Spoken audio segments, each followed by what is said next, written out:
Hi everyone. Well, if you're looking for your next truly amazing multi-day hike in Australia, I thought I'd talk through the logistics and gear and just the planning for my recent trip doing the Cooloola Great Walk in Queensland. And if you're fortunate enough to live in South East Queensland, then the Cooloola Great Walk is one of 4 really amazing great walks.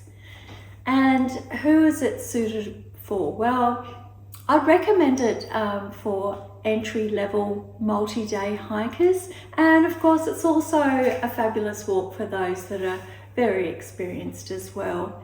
And if you're not local, I definitely put it in the bucket list category, because this really is an outstanding walk from a scenery point of view and from a flora point of view. It's just absolutely stunning.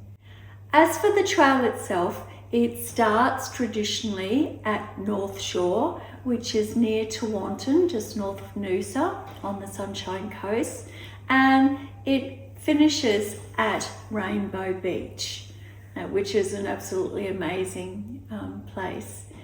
As far as kilometres go, it usually runs, well, the standard route runs for 89 kilometres, but if you'd like to take the very scenic variant on your final day, if you were doing Nobo, then you can extend it to 102 kilometres.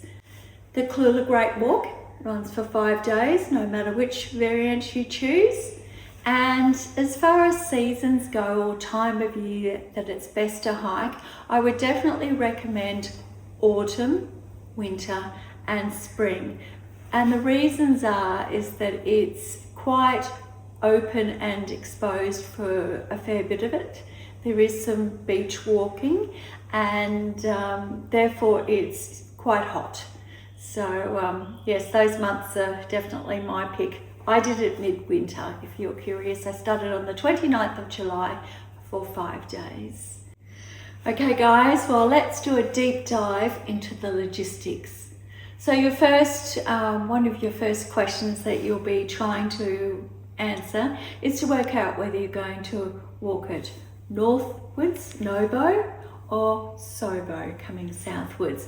And there's lots of good reasons to do it in either direction. I think the most popular way to walk it is Sobo, starting at Rainbow Beach and finishing at Tewantin.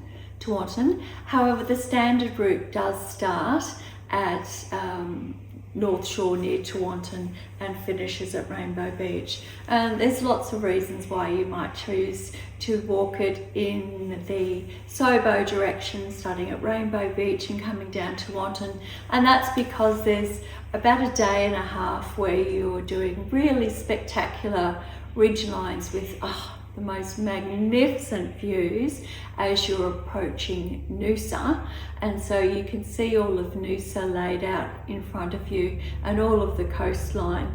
So lots of people like to do it going Sobo.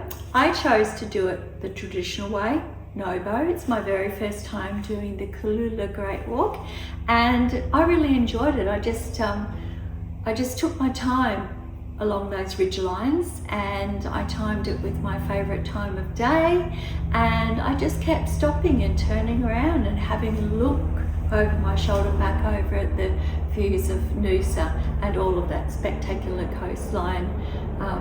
So I really took my time, so I enjoyed going that direction. Would I do it the other way? Yes, maybe. However, the way I chose to do it, I chose the longer variant, so a total of 102 kilometres, still over those 5 days, which meant that day 4 and day 5, both of those days were a bit longer than if you were doing the standard route.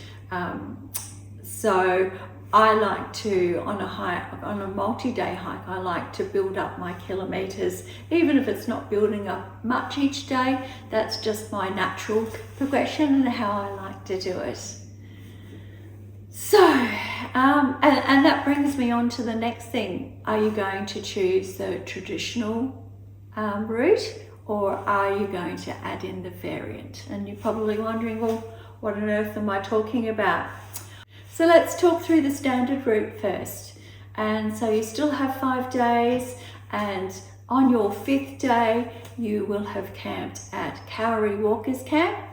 And if you're taking the standard route, you'll be completely away from the coastline, and you'll go through really magical rainforest walking, and avoiding all of Double Island Point. You'll just cut through the rainforest and come out at Carlo Sandblow, cross the Sandblow and into Rainbow Beach.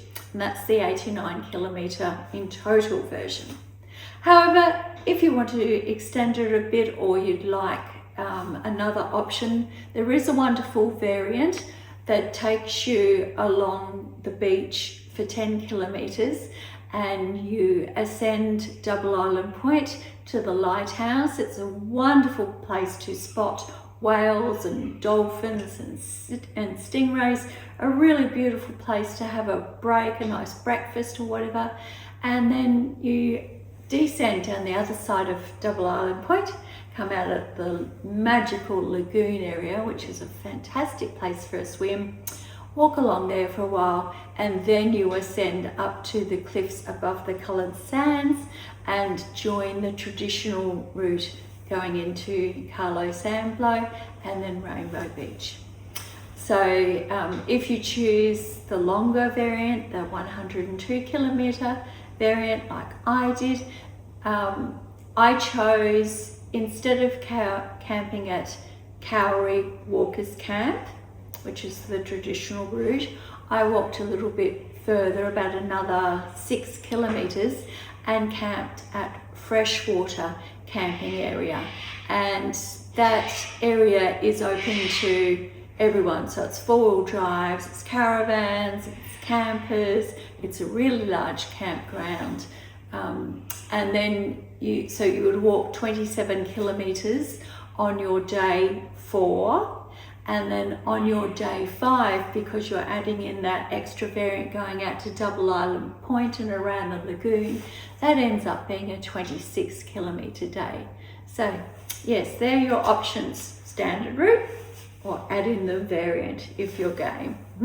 I loved it, absolutely loved it. Now, booking the campsites, you do need to book every campsite. So you go onto Queensland Parks website, and the camping's very, very reasonable. It's a great budget-friendly version, and it works out at just under $10 a night, which I think is just incredible value.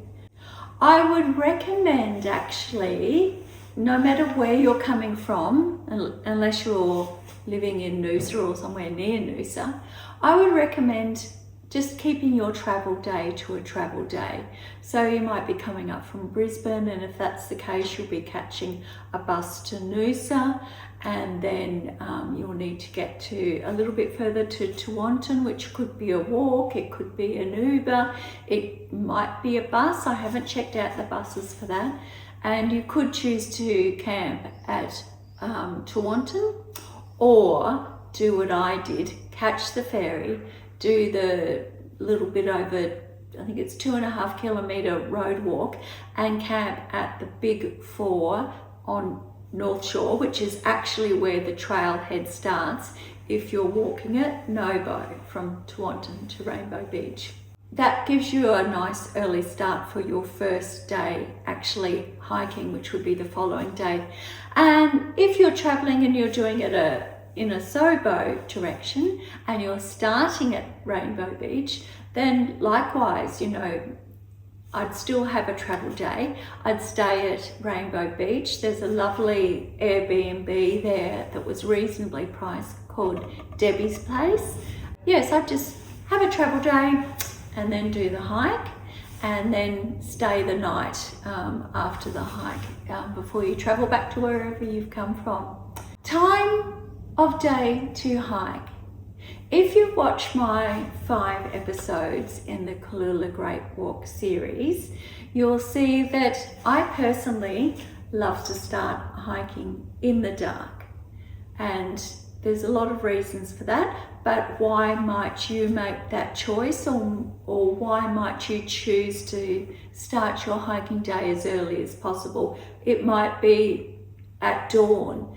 The reason for doing that on your day one, if you're going no-bow, is that it'll get you out onto the beach, which is only about 2 kilometres in, for dawn and sunrise.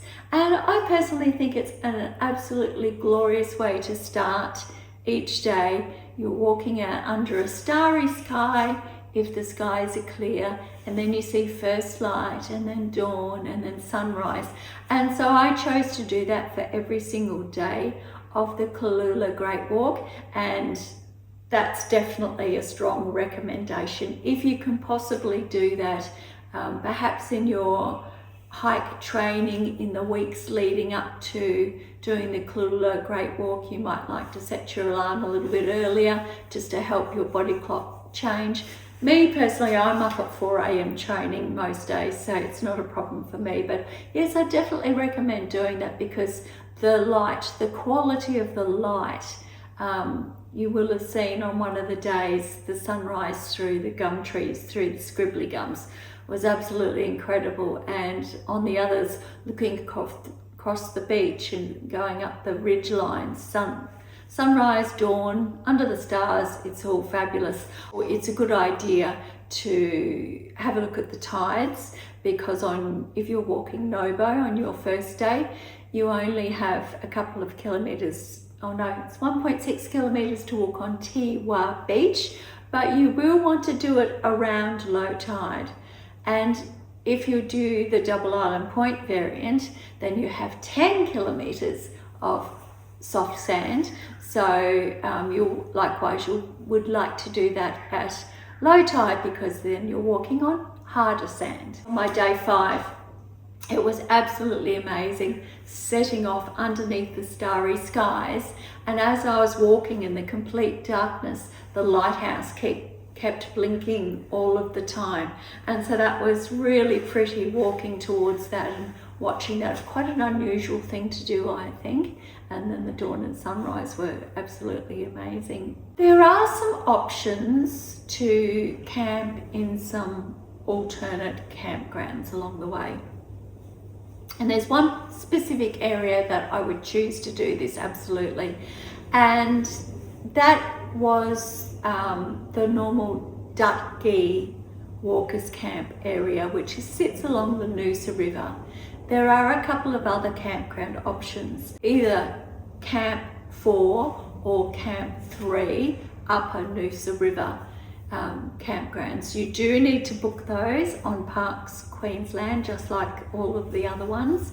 But Campsite 3 has a lovely pontoon that overlooks the water and gives you beautiful views. It has a nice large toilet block, tank water. It has a lot of picnic tables, which makes it just so easy. And when you get to that stage of your multi-day hike, it is really nice to have a picnic table to lay your gear out. It helps you with packing up easily and unpacking, and I just found that a really good choice. Now, Camp 4 on the Upper Noosa River doesn't have any facilities at all, but wow, it is so beautiful. It has this magical white sandy beach, and the campground has enough for maybe 3 or 4 tents, and it sits just above the beach. But the draw there is that pure white sandy beach, and then you have the beautiful tea tree coloured water. So that's a lovely place to camp, absolutely.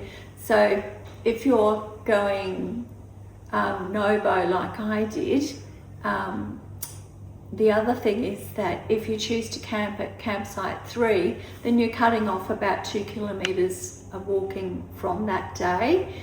And then Campsite 4 is located only about another 800 metres onwards. So then you're cutting off about 1.2 on that day, kilometres walking.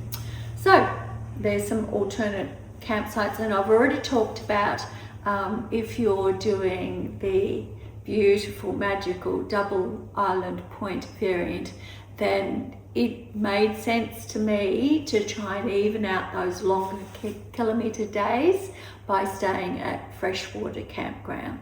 And then you have, when you're finished your hike, you have your end of hike accommodation options. Now, I finished, as you saw, at Rainbow Beach, and I hopped on booking.com and Airbnb and found a place called Debbie's Place. And it's quite a large group of rooms. I stayed in room number 9, which had so much space. Compared to the size of a cabin in a caravan park, Debbie's Place was, I think, 2.5 times bigger, more space for you at least than staying in the cabin at the caravan park or pitching your tent in the caravan park. So I thoroughly recommend Debbie's Place. I don't know them at all, but the team was absolutely amazing. They walked us through our accommodation and pointed out everything, and it had a little mini kitchen with everything that you might need, an absolutely enormous bathroom. There was even a little secluded deck where I could lie down and elevate my feet. So yes, definitely recommend that. And if you're starting at Rainbow Beach and finishing at Taunton, no doubt there are oodles of lovely accommodation options in Taunton, but I'd definitely recommend staying overnight somewhere the day that you finish your hike, because it is a bit of a longer day and it's just a lovely way to finish and then travel the next day.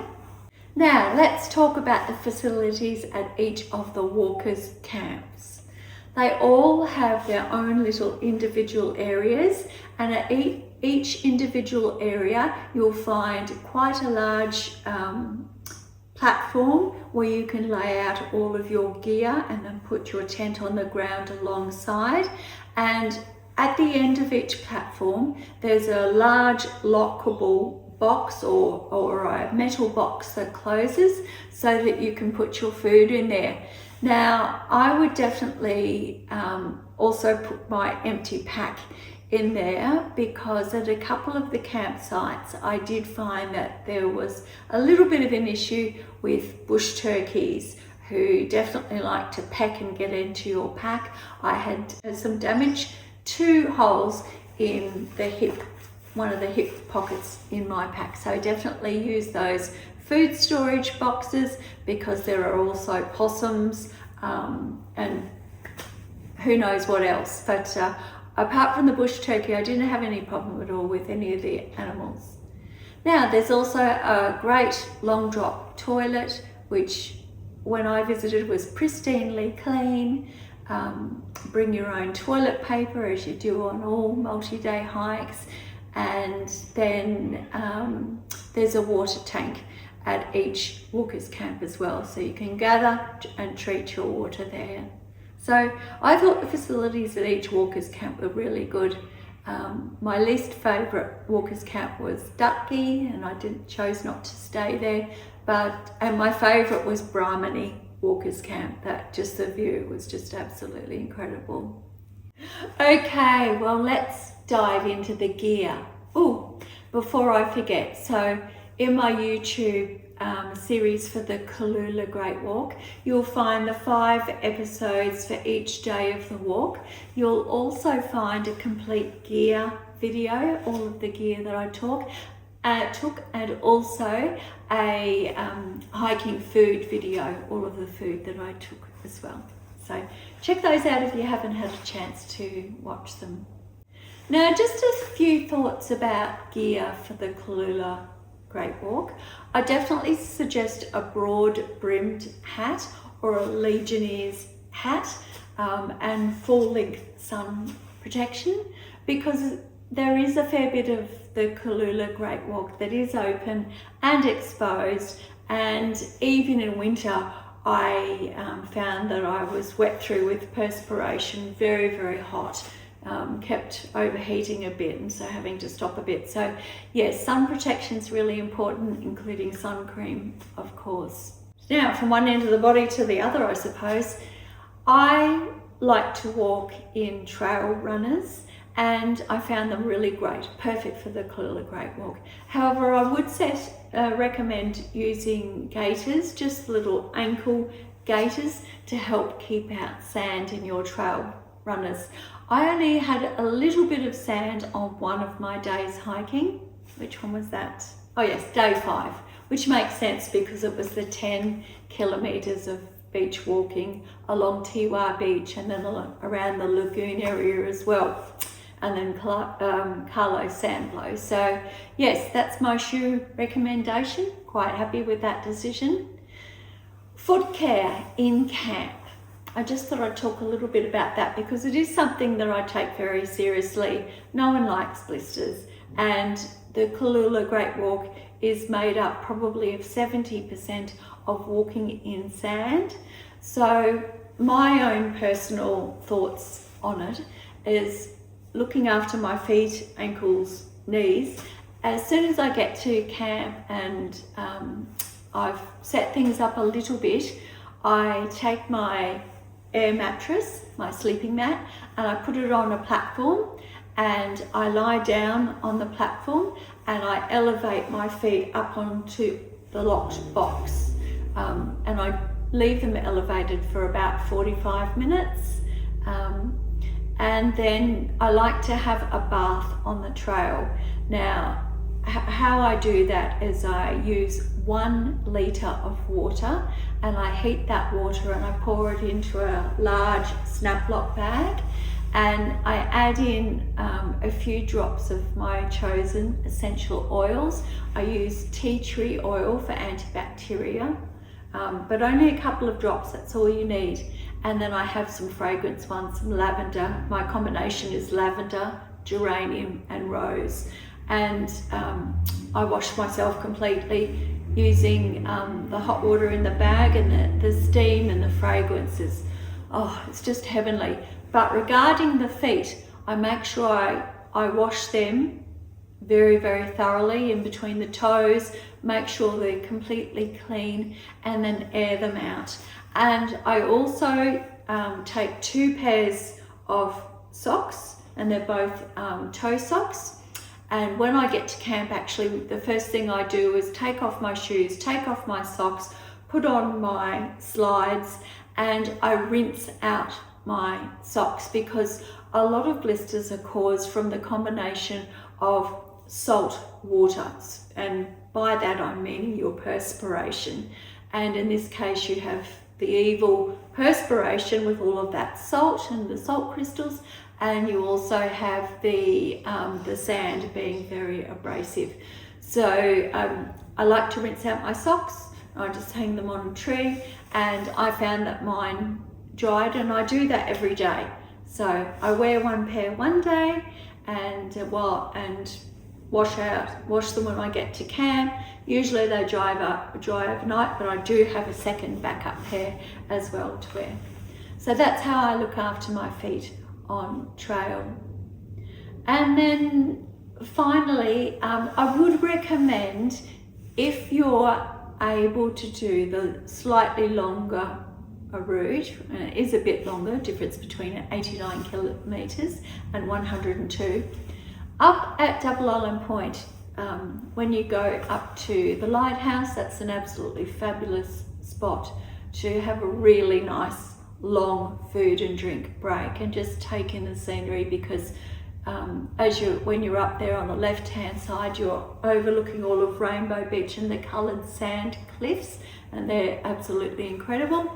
And then you're looking out to sea with the whales and the dolphins, and then southwards towards Noosa, all along that absolutely incredible long white sandy beach.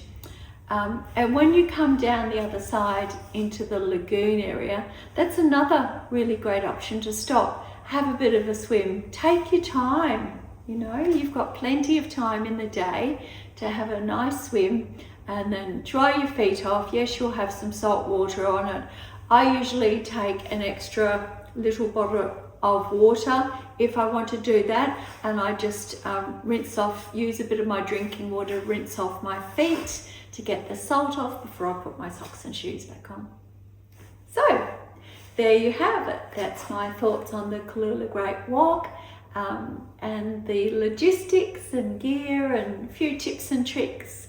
And I hope you really enjoyed that. So I guess there's no more to say than this is Jenny from Dedicated to Adventure, and my next series will be Alpine hikes, and I can't wait to get into those. There'll be heaps of those, by the way. Alpine multi-days. Anyway, bye for now.